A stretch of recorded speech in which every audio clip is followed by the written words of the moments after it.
Formal ng binakante ng ating 3-division champion Janriel Casimero ang WBO Global Super Bantamweight belt nito na naipanalo ni Alas noong nakaraang Mayo lamang kontra Philippus. At ang nasabing titulo na ibinakante ni Alas ay siyang paglalabanan ngayong Disyembre ng isa pa nating kababayang si Carl James Martin kontra sa isang Thailander. Sa kabilang balita sa naging live ni Cuadro Alas kahapon lamang ay natanong ito ng isang fan sa comment section patungkol sa tila madalas na panghiwi-ngiwi nitong ating unified champion Marlon Tapales. Ito nga po ay sinagot ni Alas at ayon pa mismo sa former 3-division champion, ang nasabing panghiwi-ngiwi nitong si Tapales ay posibleng nakuha raw nito sa pagkalamog sa training at maging sa aktual na laban. Keep in mind po na naging sparmate noon ni Alas itong si Tapales nang makailang ulit sa Amerika. Kaya marahil ay may mga impormasyon na alam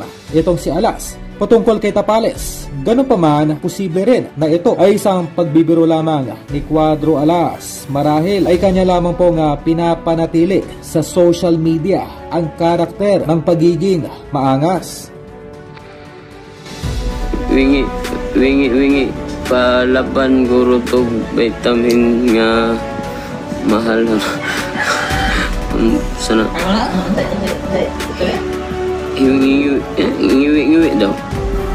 Agad na. Anak. Guys niya, ang uban magana-anak. Kita ka na magana-anak. Magana siya mga kuwan ba. Ngiwi. Sa kuwan na guys. Sa basta.